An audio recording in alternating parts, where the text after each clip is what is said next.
राजवाड्यांच्या घरामध्ये सगळं सॉल्व होतं, पण इकडे मात्र मंदाकिनीला असे काही इंडिकेटर लागतात आणि त्यामध्ये पुन्हा एक गोंधळ होतो. नमस्कार मित्रांनो, ह्या मालिकेच्या आजच्या भागामध्ये नक्की काय घडलं चला तर बघूया. आदिरा आता घरी जाण्यासाठी आवरायला जाते, पण मलिका आणि अंशुमनचा खूप जळफळाट होतो. आता मलिका निघून जाते, तिच्या मागे अंशुमन आणि सुश पण जातात. मलिका म्हणते, ही डॉल पण ना, काय गरज होती त्या रोहनला माफ करायची आणि परत घरी जायची. अंशु म्हणतो, मी बरोबर त्या रोहनचा कार्यक्रम केला होता, मला वाटलं आदिरा त्याचा हेट करेल, पण काहीच नाही. ही निघाली वर तोंड करून. तेवढे स्विच जाते आणि दोघंही शांत होतात. ती म्हणते, काय झालं? आता आदिरा सगळ्यांना भेटते आणि घरी जाते. बाबा म्हणतात, नंदू नक्की काय घडलं? सोनंद म्हणते, बाबा अजिबात काळजी करू नका. अहो रोहन आला होता घरी, पण त्याची घरी येण्याची पद्धत थोडी वेगळी होती, त्यामुळे बाकीच्यांचा गैरसमज झाला, तो चोरी करायला आला. बाबा म्हणतात, पण हा तिकडे आलाच कशाला? नाही म्हणजे मला मान्य आहे आदिरा तिकडे आली, पण ही काय वेळ आहे का तिकडे जाण्याची? सोनंद म्हणते, बाबा तुम्ही शांत व्हा आणि हे बघा सगळं व्यवस्थित झालंय. खरं तर रोहन आदिराला घेण्यासाठी आला होता. काहीतरी म्हणे त्याने एक नाटक बघितलं, त्यामधले सीन बघून याला पण आयडिया आली आणि मग काय आला तो आदिराला घ्यायला. दिलीप म्हणतो, आजकालची मुलं काय करतील काही सांगता येत नाही. पण मंदाकिनी काही शांत बसत नाही. तेवढे तरुण आणि आदिरा घरी येतात. ती म्हणते, बघा आले सुपुत्र. आणि ही कशी आली? ही तर तनतन करत रागाने गेली होती, मोठ्या तोऱ्यात. सगळ्या किचनमध्ये पसारा तसाच. हो आहे ना सासू आवरायला.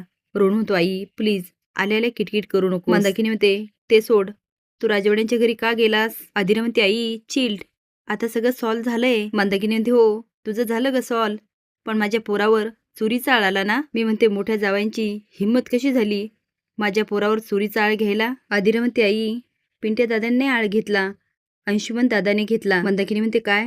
दिलीप म्हणतो, हो आता बोल ना, बोल आता. समर सरांचं नाव घेऊन खूप ओरडायला लागलीस, लाडक्या जावायचं नाव कळालं तर बोलती बंद झाली. मंदाकिनी म्हणते, मी काय शांत बसणार नाही, जा विचारणार. रोहन आणि आदिरा तिला समजावण्याचा खूप प्रयत्न करतात, पण ती मंदाकिनीच. इकडे स्वानंदीचा मूर्खपणा नेहमीप्रमाणे सुरू होतो. समर आवरत असतो, पण स्वानंदी काय बोलत नाही. आता ती खाणेखुणेनेच बोलत असते. समरला मात्र खूप इरिटेट होतं. तो आता विचारत असतो, चार्जर कुठे गेला माझा? स्वानंदी उठायला लागते, तो म्हणतो, हा आठवलं. तो कपाटाकडे जात म्हणतो, आठवलं. स्वानंदी म्हणते, मी आता दिला असता ना चार्जर. समर म्हणतो, तुम्ही काही बोललात का?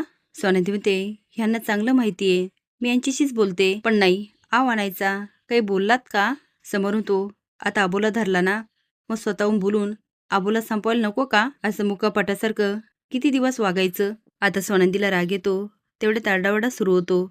आता दोघं एकमेकाकडे बघतात आणि खाली जातात. तर मंदाकिनी आलेली असते आणि म्हणते, माझ्या रोहनवर तुम्ही असा कसा चोरीचा आळ घेऊ शकता? मलिका म्हणते, मंदाताई तुम्ही शांत व्हा. हे बघा छोटासा गैरसमज झाला होता, तो दूर झाला. मंदाकिनी म्हणते, हो तुमचा दूर झाला, पण माझ्या लेकावर चोरीचा आळ आला होता ना. मी म्हणते, कुणी घेतला चोरीचा आळ? तुम्ही असाल श्रीमंत राजवाडे म्हणून आम्ही काय रस्त्यावर नाही पडलो.